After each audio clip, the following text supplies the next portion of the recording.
it. Here I go. Murals. They are everywhere downtown.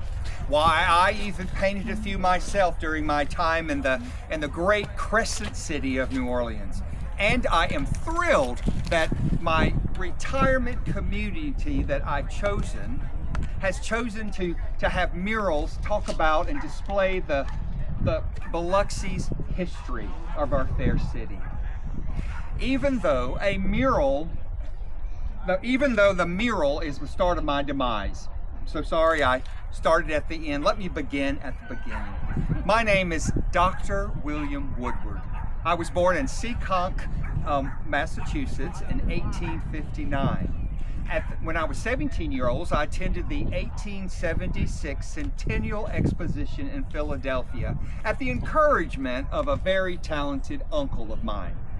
It was there and then I discovered my fascination with art. Well, later I attended the Rhode Island School of Design and the Massachusetts Normal Art School. I even took correspondence by mail with the Académie Julian of Paris. In 1883, I was invited by the Newcomb Art College at the newly formed Tulane University to teach fine arts, mechanical drawing, and architectural drawing. 2 years later, I met the love of my life, who is a native of Kenner, Louise Geisen. She and I would ultimately celebrate 53 years of matrimony. Now, it was Louise who encouraged me to open up a pottery shop on Baronne Street in New Orleans, in addition to my teaching duties at the college. Now, that pottery shop is where I made a significant connection to Biloxi. You see, one day 2 young men walked in the door and we were just talking casually, and then I found out that those 2 were potters also. Well, I needed help in the shop, and on a little intuition, I hired them. Little did I know that they were diamonds in the rough. Those men's names, well, their names were George Orr and Joseph Fortune Meyer. Well, yes, diamonds in the rough. Well, I got to look at their extraordinary work, and I mentioned to them that I had never seen such delicate and beautiful pottery before. Well, they let me in on their little secret: the mud of the Chudacabuff River. Well, I had to see it for myself. So Louise and I came to Biloxi, and that first trip started a lifelong infatuation with the Mississippi Gulf Coast that never waned. Well, I knew greatness and talent when I saw it.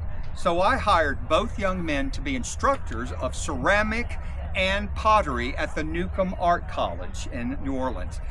You may not realize this, but Newcomb Art College, we now know that it was the most significant art facility of the early 20th century.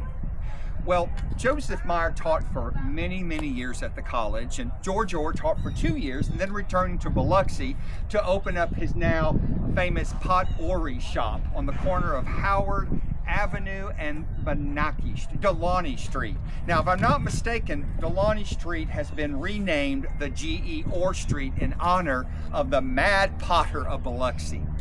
Well, my friendship with George and Joseph prompted me to paint a portrait of them busy at work at Newcomb College. Now, this painting was very large, and it was on an exhibit at the World's Columbian Exposition in 1893. Here is the painting here. After the death of Orr and Meyer, I gifted the painting to the city of Biloxi, and it hung in the public library as a stately reminder of these 2 talented Biloxi potters. Now, this painting is now hanging in the City Hall, Biloxi City Hall, on the 2nd floor in the reception area, and you're welcome to stop by anytime to see it. Just tell them Dr. Woodward sent you.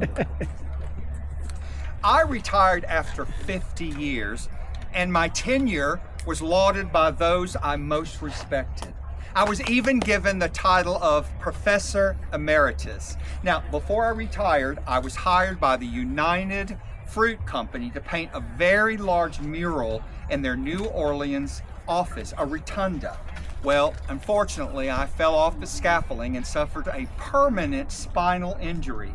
And although I've been in this wheelchair for the last 18 years of my life, I still taught for 3 more years before I officially retired. My infatuation with Biloxi turned into a lifelong, full-fledged love affair. Louise and I retired to Biloxi in 1924, and we bought a house on Benackie Street.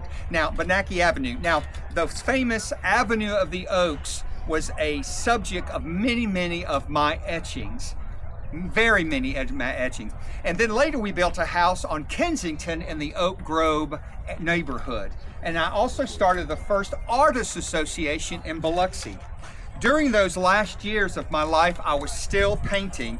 And here is one of my paintings here of the Mississippi Gulf Coast. You'll notice that there is the lighthouse way in the back, and there is no awful highway, whatever you call it, running through.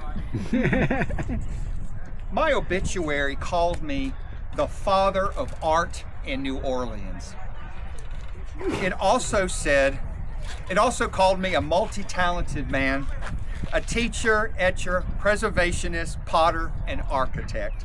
They said my most notable accomplishments, apart from my art, was assisting in the design of Tulane University, protesting the destruction of the Cabildo, which is attached to the St. Louis Cathedral, thus saving it, founding the Tulane School of Architecture, and helping create the Vieux Carré Commission in efforts to preserve the French Quarter's historical architecture.